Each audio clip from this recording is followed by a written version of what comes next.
we moved to Wrocław in Poland, and well, the weather ain't too good, is it? Number 3, that's Piero Liati. He's leading the European Rally Championship standings at the moment. And the man from Belgium here, Patrick Snijders with Colibunders, he's repaired the bodywork after last week's rally. John Bosch and Kev Gormley. I think they're 4th at the moment in the European Rally Championship. Sundström is there too. Is number 6 at the moment. Okay, number 1, Fabrizio Tabaton. This is the 48th running of the Rally of Poland, and took place right at the beginning of June, 6th to the 8th of June, so.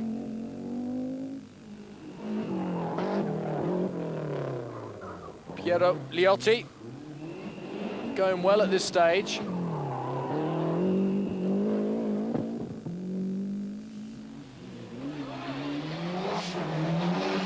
Well, he's done it again. He's always running into something.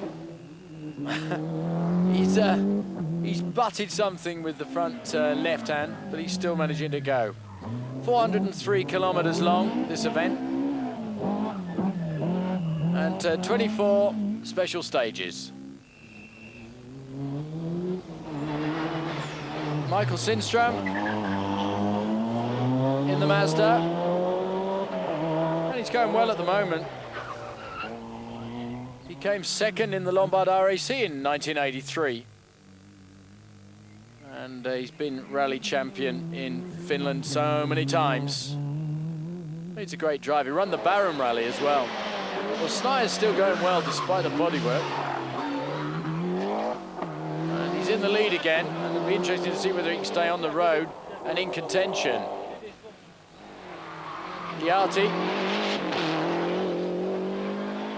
is right up behind him, and Snijders is, Liati had to change his gearbox in one of the special stages.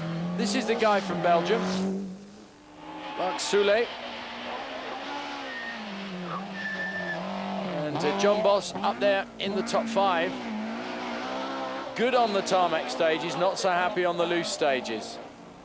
But here's Sundström with the Mazda. And he's inside the top 10 at the moment. He had 1 or 2 problems there. Here's Thierry. He's going well, the Belgian, young Bruno. Here's the champion of Poland now, look, Kopa and Wisłowski in their Golf. My word, what's that? 000. They give that one 3 days start to check it all out. So, Piero Liati has got the lead at the moment. And Snijders is just about 2 seconds down after 4 special stages. And he had trouble, didn't have time to change his tyres on 1 special stage, and that created a problem. Marc Soulé, he's 8th overall at the moment. He's about 1 minute and 20 seconds down, which, here's John Bosch. He's 6th at this stage, but Liati hammering hard. Let's have a word with Sundström. We have problem with the brakes. We have had from the beginning, very bad brakes. So we lose the brakes after 2-3 kilometers. So it's not very good. What place are you in right now? I don't know. I hope I'm in top 10. Well, Sundström be sorting out this Kevin Gormley. Let's have a chat with Snijders, find out what happened with his car. Look. Op het verbindingsstuk van Wrocław naar de eerste proef zijn we in een a lot of trouble on the first leerlingauto stage. gereden. Die stond eigenlijk geparkeerd eigenlijk in een lange bocht achter een I actually hit vrachtwagen. another car on the way to the laat first gezien. stage, he says. We hebben even er van achterin geknald. And he says that's live, a little bit of damage, but nothing too bad. Ik denk dat we gedeeltelijk op een And John Bosch, plaats staan. he's 6th at the moment, and he's not very happy, really. Het was nog erg glad tot en met proef 5 en daarna is het pas echt droog geworden. So, we move on to the second part of the first day. A lot of the rally was run on day 1. There were 37 cars in Group N and 49 cars in Group A.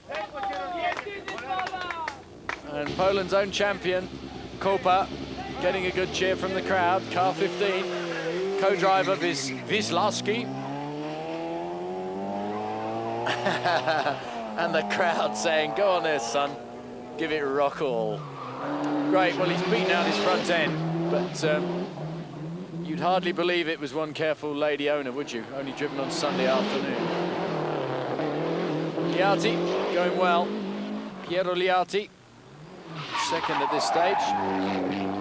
And number 9 is the man from Austria, who is currently, I think, the Group N leader at that stage. Tabaton had a lot of trouble with his suspension in the Polish rally, he really did. And Marc Soulé is climbing up the leaderboard, but Tabaton not having a good run at all. Bosch and Kevin Gormley, and they're about 5 minutes down. And they actually had a problem avoiding a deer, actually, that jumped out in front of them at one stage. Bruno Thierry dropping back in this stage. Not happy at the moment. He's not having a good drive. So the start of the second day, Patrick Sniers had retaken the lead on the second day. And he's made a few alterations, not just with the bodywork. He's got a new headlight in there, but he doesn't need that today. And he's back in form again.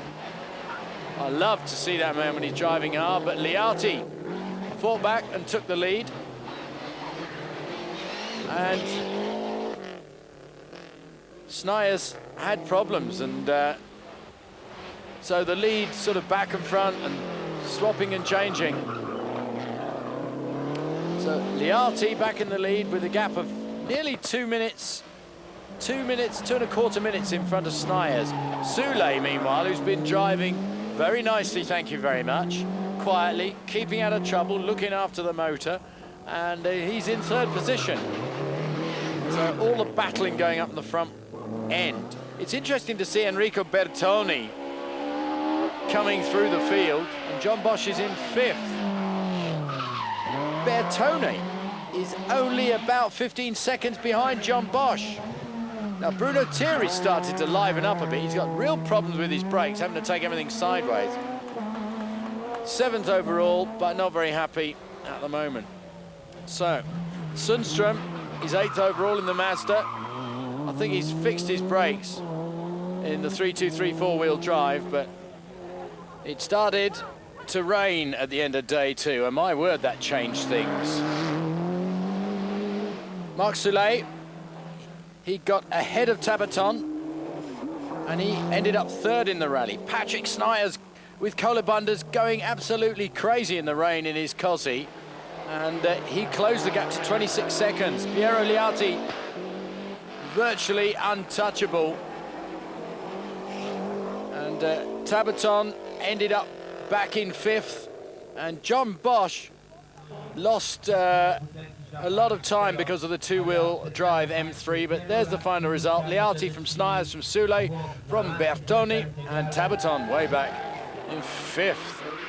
And John Bosch was way back in 6th. Let's have a look at the standings now. Piero Liati up there with a good, strong lead. Tabaton trailing. Sniers doing very well with that